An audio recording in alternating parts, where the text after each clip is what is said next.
I'm very grateful to Dr. Comfort and Dr. Beal for the honor and the privilege to be here and preach in the pulpit at Ambassador Baptist College.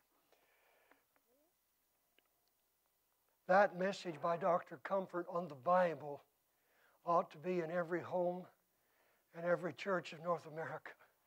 That was an outstanding message on the Bible.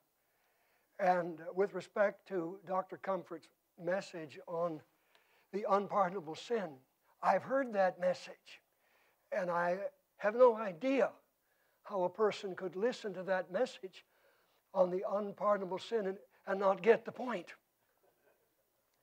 But then at the same time, I've had the same kind of thing happen to me. So it does happen. I've been blessed by all the sermons, every message. Sooner or later, every person whom God uses, every person whom God uses will have that hobbling, breaking experience. Read those autobiographies, as we've heard earlier in the week. Read the biographies and the autobiographies and look for the hobbling experience. Look for the breaking experience. Tozer said it's doubtful that God can greatly use a man until he's deeply wounded him. Look for that in the account of the life of everyone that God really uses. Not necessarily those who think they're great and being used, but the ones that history proves have been used by God. They'll all have a hobbling, breaking experience on the timeline of their lives in some way. And then, don't you think that Pastor Mike Edwards was pretty optimistic for a pessimist? I think Pastor Mike Edwards was pretty optimistic for a pessimist, and I loved every word of it and ate it all up. Let's open our Bibles. Please turn to Psalm 131, Psalm 131. The passage is brief. Let's stand, please. Psalm 131.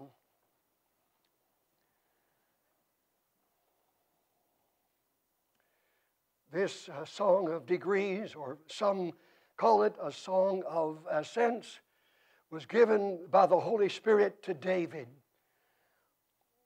Lord, my heart is not haughty, nor mine eyes lofty.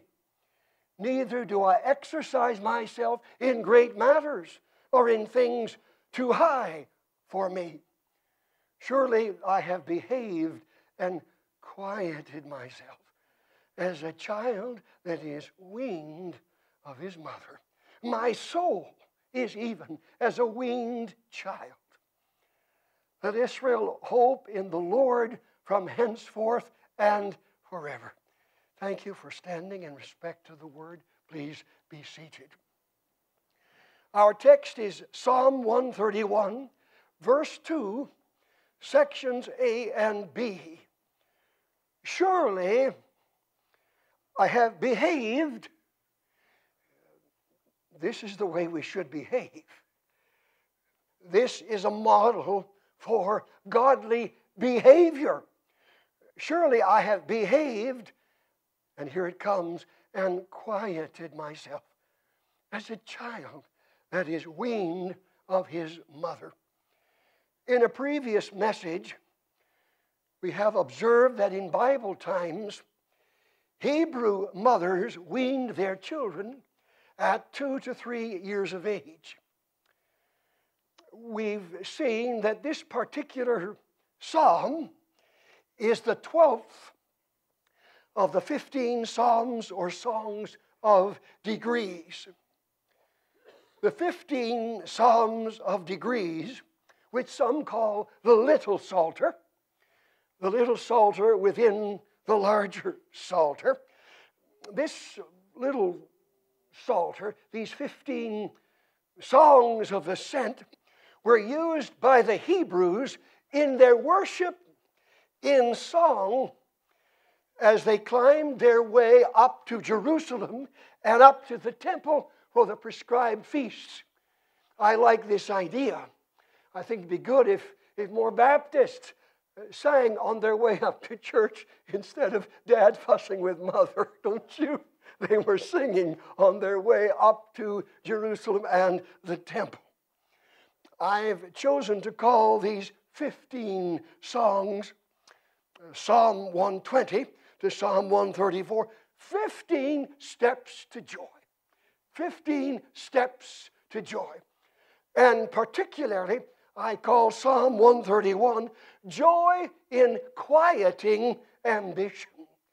Joy in quieting ambition, or joy in weaning or tamping ambition.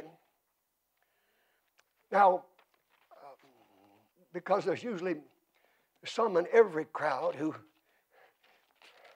have an agnostic, skeptical mind, let me say that I do not see anything I'm going to say this evening as contradictory to what Pastor Mike Edwards preached this morning.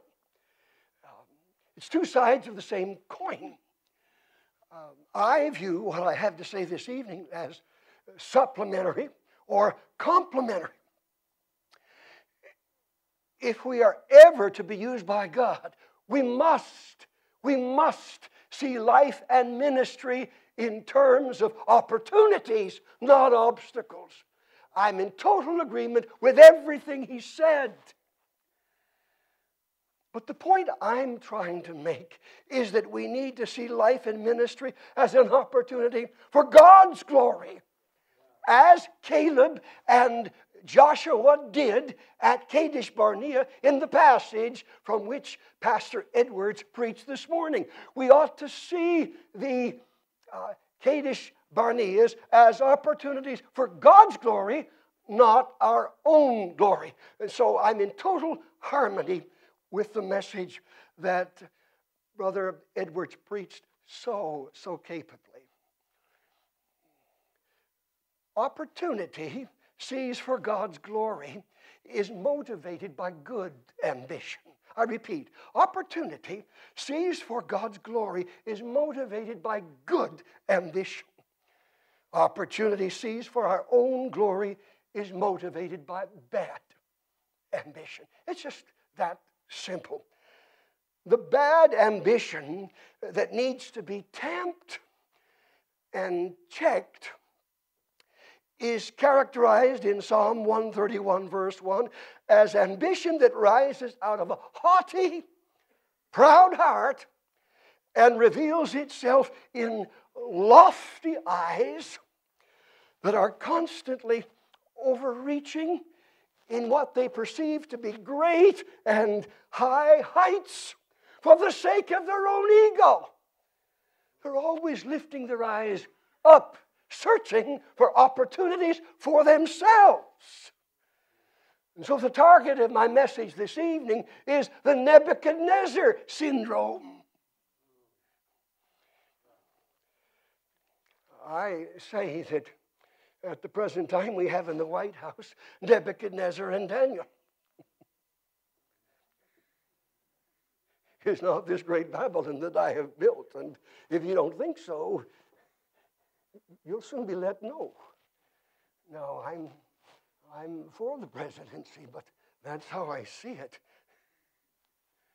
I'm against laziness and defeatism. I am for doing for God's glory. We just dedicated a beautiful new building last August, and it took some doing. It was quite a task. We tried to put our shoulders to the wheel. And I tell everyone that none of us back home is smart enough to do what God is doing there. I'm for doing.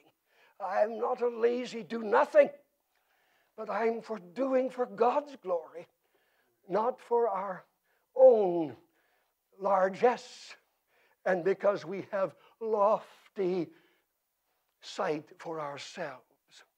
Now, let's come back and relate what we are learning about good ambition, quieted ambition, and weaned ambition to the life of the one whom the Holy Spirit used to write Psalm 131. Let's come back to the life of King David. We must begin with the negative. Then we'll come to the positive as time permits. During how much of his life did David demonstrate the quieted ambition of a weaned child? Just think of a percentage in your mind. During how much of his life did David demonstrate the quieted ambition of a weaned child? I believe we can say that with a few very tragic and notable exceptions, David, the man after God's heart, generally, usually served God with an ambition that had been weaned, tamed, converted, and redirected. 1 Samuel 13:14. Indeed, I would submit that the reason we are so appalled by the deplorable sins of David, and the reason those sins of David are so flagrant and conspicuous to us, is that they are so out of character with the general trajectory or pattern of his life. And so, when David messes up, we're absolutely shocked and appalled. While you may be able to fasten upon other occasions or situations where David did not exhibit a heart quieted and weaned from ambition, for me, the most glaring exceptions to David's norm were as follows. So now we're going to look briefly at times when David did not behave as one who had a quieted, weaned heart, but rather he behaved as a man of bad ambition. Number one, in my opinion, would have to be David's multiplication of wives. His multiplication of wives. 1 Samuel and 1 Chronicles give us the names of at least 8 wives of David. This is not to mention concubines. David did this in direct violation of Deuteronomy 17, verses 15 and 7. The kings were not to multiply wives. So there were 8 wives, there were the concubines, and then there was also, of course, the harem, which David inherited from the previous king, King Saul. Did you realize that? David inherited Saul's harem. And later, that rebellious son played fast and loose with that same harem that David, because whoever had the harem was the king. And if you're going to usurp the throne from your father, then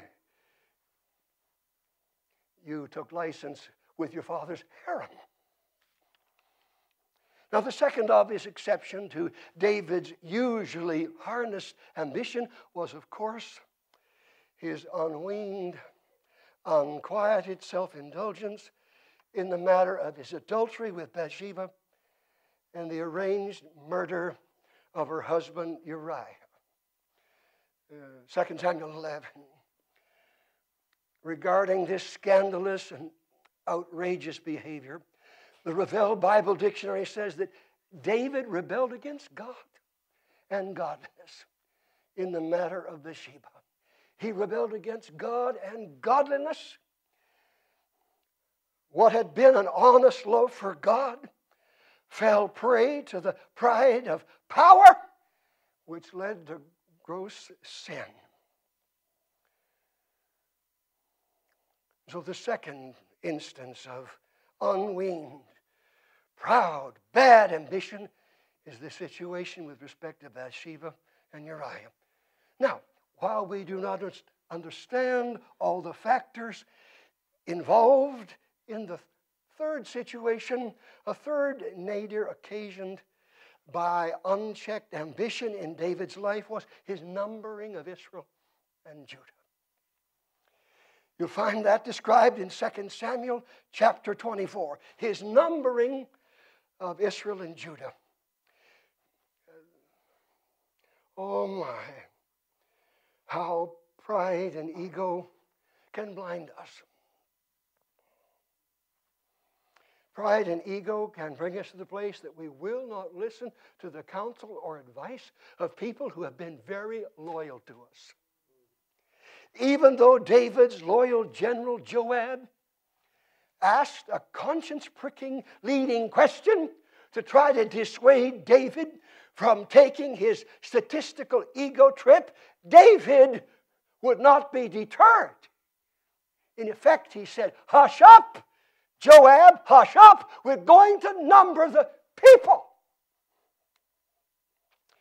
Joab's leading question, "But why? But why doth my lord the king delight in this nose counting?" That was a leading question designed to prick the conscience. And that leading question, why would the king delight in this numbering of the people? But it availed nothing, because David had decided to fall into Satan's trap. And it was a trap of Satan. 1 Chronicles 21, verses 1 through 4. And this exercise of bad ambition, unweaned ambition on David's part, led to the death of 70,000 men. It's a very expensive exercise in bad, unweaned, unquieted ambition. Now, I'm glad that we can make the transition. Having looked at 3 instances of bad, unweaned, unchecked ambition in the life of David, let's with joy turn to 3 examples of good, weaned, restrained, quieted ambition in his life. Now, undoubtedly, there are more than 3 instances of ambition quieted and controlled for the glory of God in David's life. But time will only permit us to look at 3. In 1 Samuel. Turn to 1 Samuel 24. 1 Samuel 24.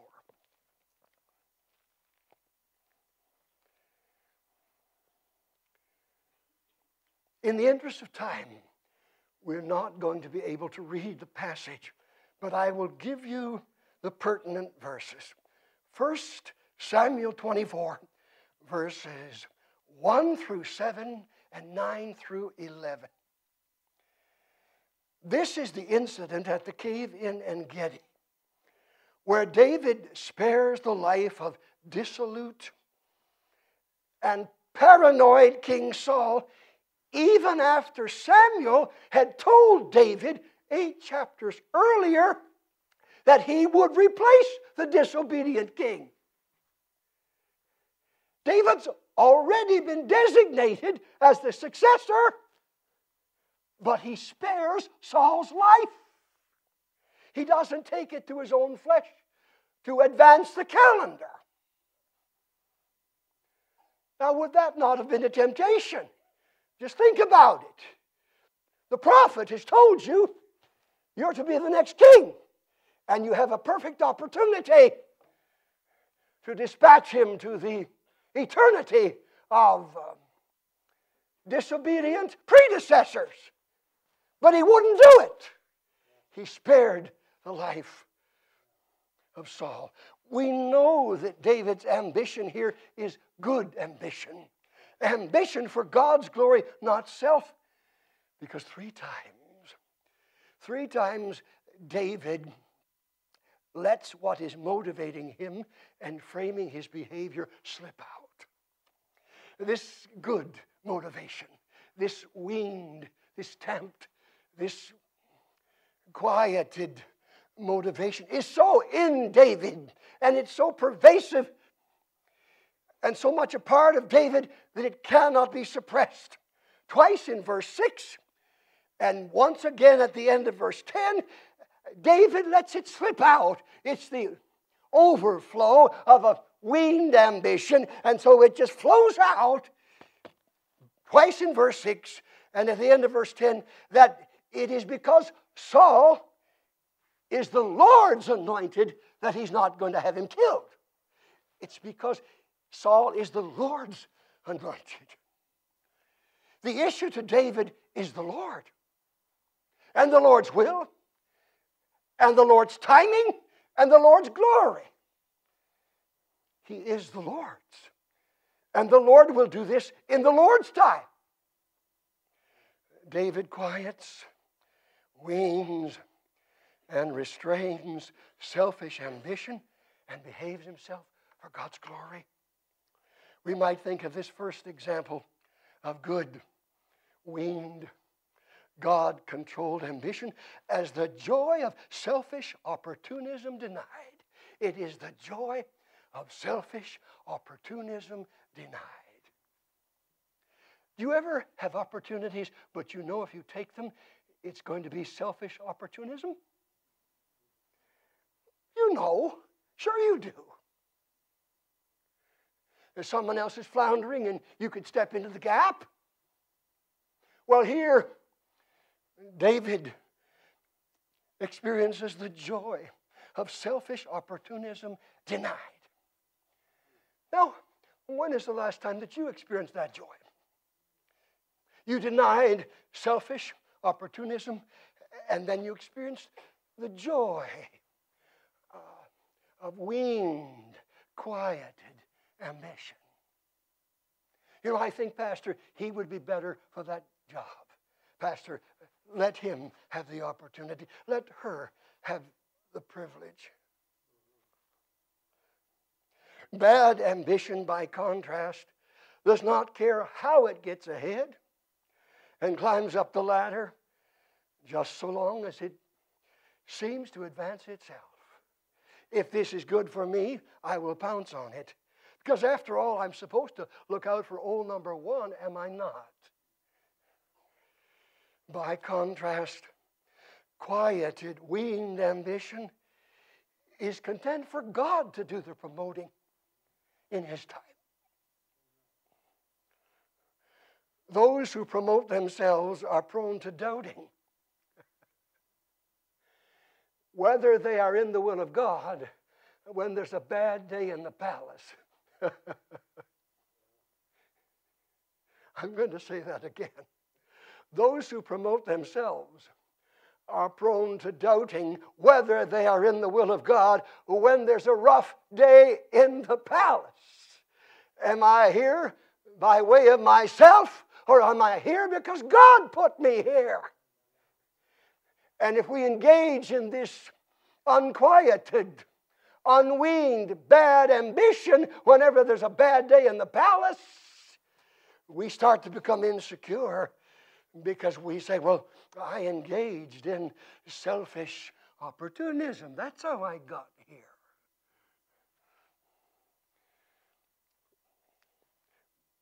But those who've been promoted by God know that because God put them there, God's responsible, and He'll take care of that day in the palace.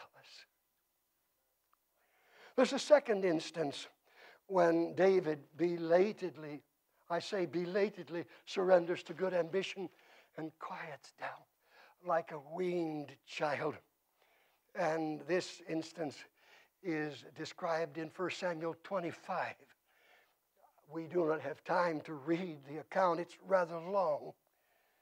But this is the chapter, 1 Samuel 25, when churlish, ungrateful, and stupid Nabal refuses to give David's men food after David's men had protected Nabal's. It was stupid. And David declares that he's setting out to get revenge by killing Nabal. But Nabal's wise wife, Abigail, intervenes. He who finds a wife finds a good thing if she's a good Christian. And Nabal's wife was far better and far wiser then he and she loaded up the donkey with food and drink and rushed out to stand in the gap. She was really a kind of an intercessor. And she cut David off at the pass. And she cut him off at the pass and said, now look, let's talk. And God used Abigail's wisdom and discretion and her very practical provision for the hunger of David and his men to advise and nudge David back into the path of quieted, weaned ambition. When he set out to kill Nabal, it was bad ambition. He was seeking revenge, but God used Abigail to nudge him back into the path of quieted, weaned, God-glorifying ambition. God used the good counsel of a wise woman to do it. Gentlemen, you don't have to be pro-feminism to listen to the advice of a good woman. Young men who are going to be pastors, you don't have to prove your sufficiency to the men of the church. She is called a helpmeet. Now, from time to time, she may be wrong, but there will be those strategic moments when she'll keep you out of big, big trouble. And it was a woman that nudged David back into the path of quieted, weaned, good ambition. And I like so much 1 Samuel 25, verses 32 and 33. Look there, 25, 32 and 33. You can actually hear and feel the relief and the joy in David as he's talking here. Listen for the joy and the relief. And David said to Abigail, "Blessed be the Lord God of Israel, which sent thee this day to meet me, and blessed be thy advice." Brethren, make a plaque out of that and put it on the mirror where you shave yourself every morning. If you've got the intestinal fortitude to do it, put it on your mirror. Blessed be thy advice. Ladies, I hope you'll show me the secret passage to get away in a hurry when this service is over. Blessed be thou, which has kept me this day from coming to shed blood, and from avenging myself with mine own hand. I call this the joy of selfish revenge relinquished. The joy of selfish revenge relinquished. David lets go of his imagined right for revenge. He lets go of it. And he allows God to quiet his uncontrolled ambition and turn it from bad, uncontrolled ambition into good ambition for the glory of God. She kept him from bloodying his hands with unnecessary killing, and God took care of Nabal very, very soon. Now, there's a third and final illustration of good ambition in the life of David. It's found in 1 Samuel 26. 1 Samuel 26, verses 4 through 12. Once again, we will not read. Here, once again, David spares King Saul life, this time in the wilderness of Ziph. Saul is hunting David like a man would hunt a wild animal. But David will not allow the sin-sick king to be killed, because the sin-sick king, though sin-sick, was made in the image of God and is still the Lord's anointed. And remember, it's the Lord and his anointing that is the issue with David. This sin-sick king who's losing his mind is still made in the image of God and still the Lord's anointed. And King Saul is God's prerogative, not David's.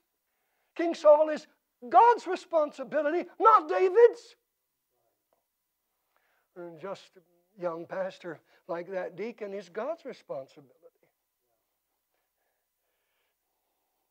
And just like the other missionary on the mission field is God's responsibility, not yours.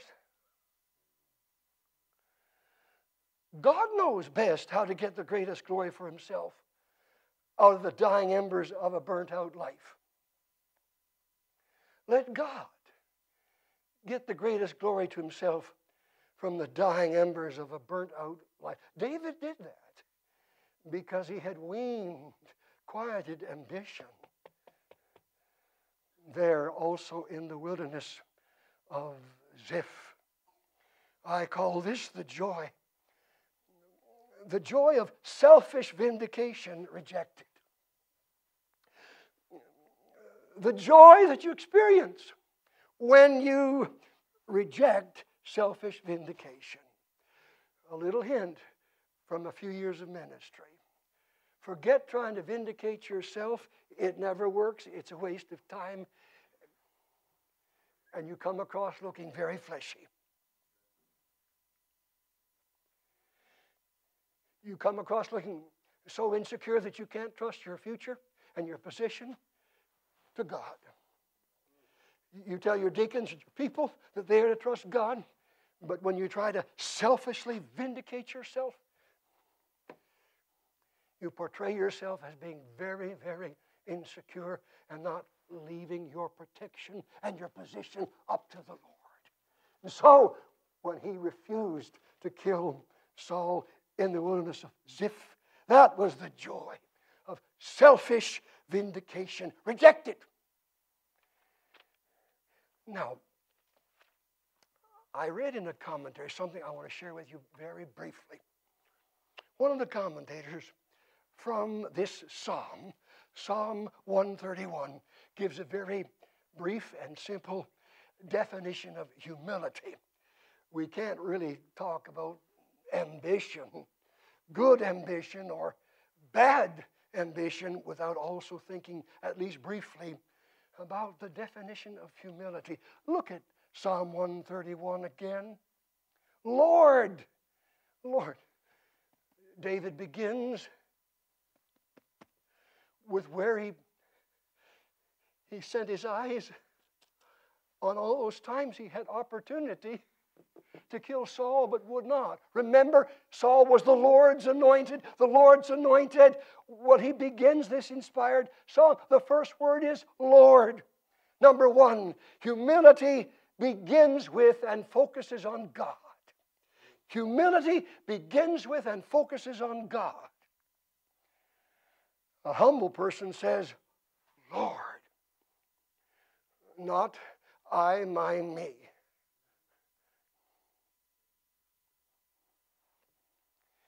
Is the Lord your perspective, or are you your perspective? If you are your perspective, that's bad ambition. It will get you in trouble.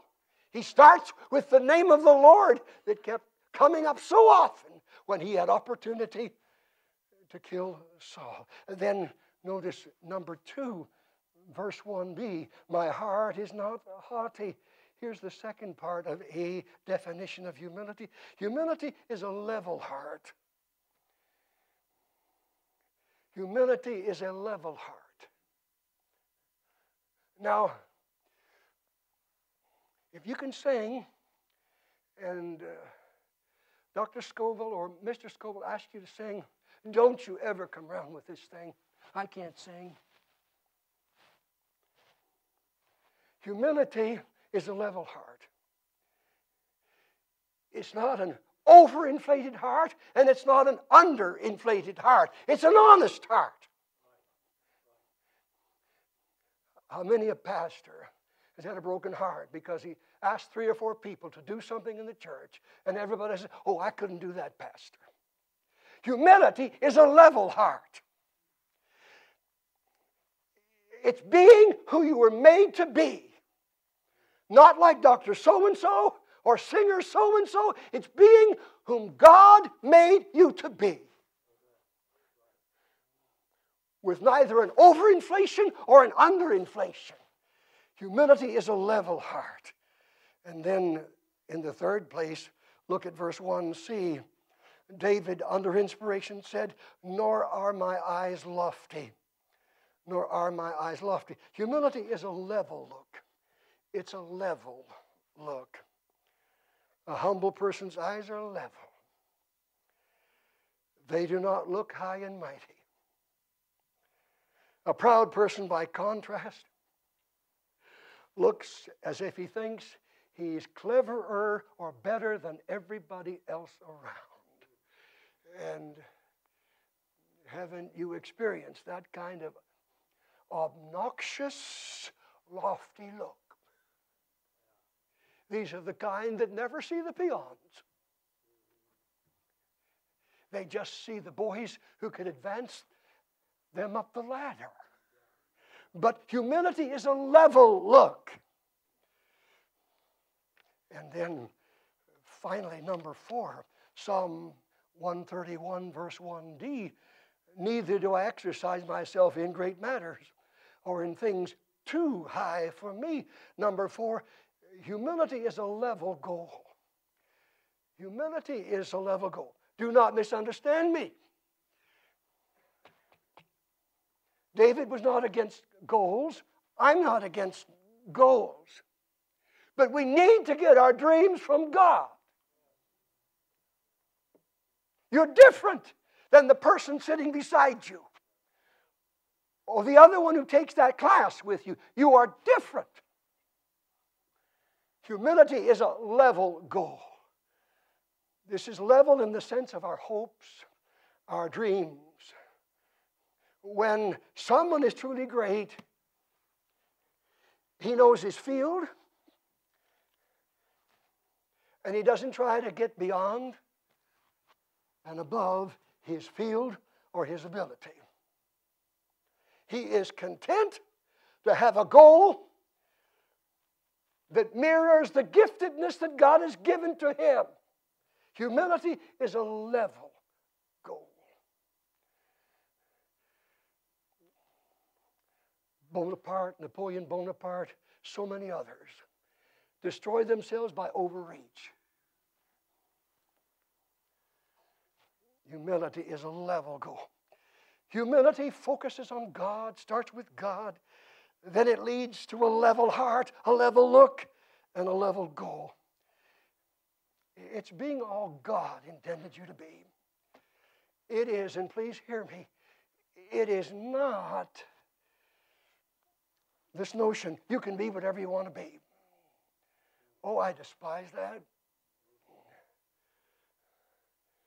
You know, this motivational speaking kind of thing. Baptist preachers are not motivational speakers. I have a friend who was immoral in the ministry. He lost his church. He became a motivational speaker.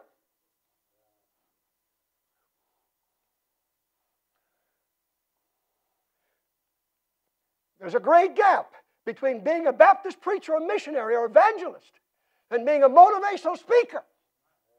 Don't tell people they can be whatever they want to be. Tell them that by God's grace they can be what He wants them to be. Now, I'm going to close, but as I close,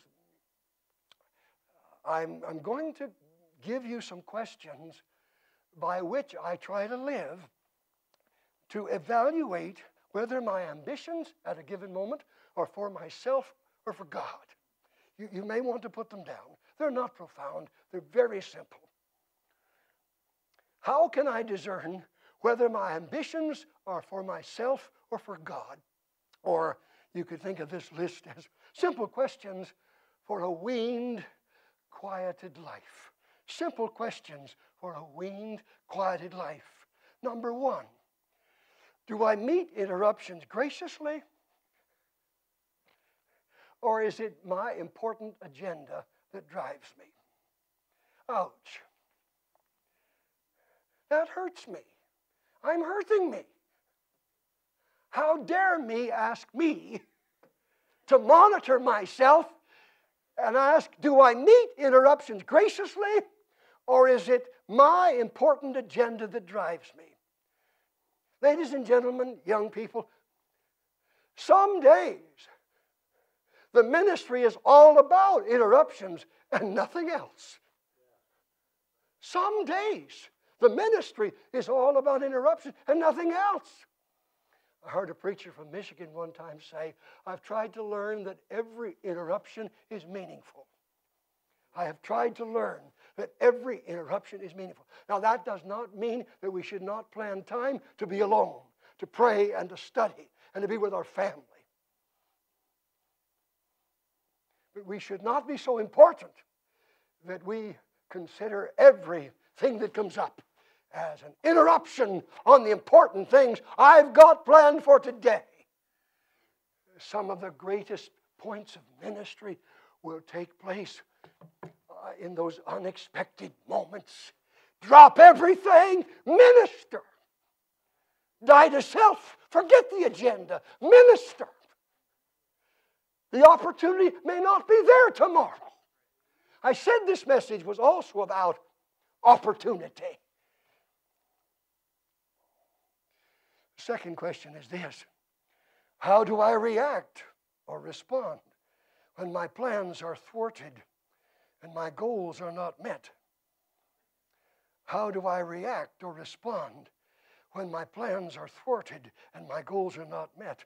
Do you remember how Ahab and Jezebel reacted when Naboth said, the vineyard's been in the family for years. You may be the king, but you can't have the vineyard. Remember? Remember how Ahab and Jezebel wanted that vineyard? Ahab did a real adult thing. He went home to bed and turned against the wall and pouted. Is that what we're going to do? Well, if we do, we've got bad ambition. It's not weaned, it's not quieted. How do I react or respond when my plans are thwarted and my goals are not met? One of the most between the eyes hit that I've ever had as a preacher was back in 1976. And a wise man said to me, David, remember this: how I react when I'm kept from my goals reveals whether I'm in it for God's glory or my glory. How I react when I'm kept from my goals reveals whether I'm in it for God's glory or my glory. Question number 3. Do I accept wise counsel that is contrary to what I want to do? Think Abigail again and David. Do I accept wise counsel that is contrary to what I want to do? David listened to Abigail's counsel. Balaam kept ignoring the donkey's warnings. Balaam kept ignoring the donkey's warnings. Number 4, do I seek counsel? Or am I afraid that counsel will make me accountable and responsible if I persist? Some people don't ask their pastor because they already know what their pastor is going to say, and they want to do it. That's unweaned. That's noisy, bad ambition. Do I seek counsel, or am I afraid that counsel will make me accountable, responsible if I persist? Question number 5. Oh my. Do I have an agenda that must be concealed because it is essentially selfish? Do I have an agenda that must be concealed because it is essentially selfish? And that selfishness would be obvious if my agenda were revealed.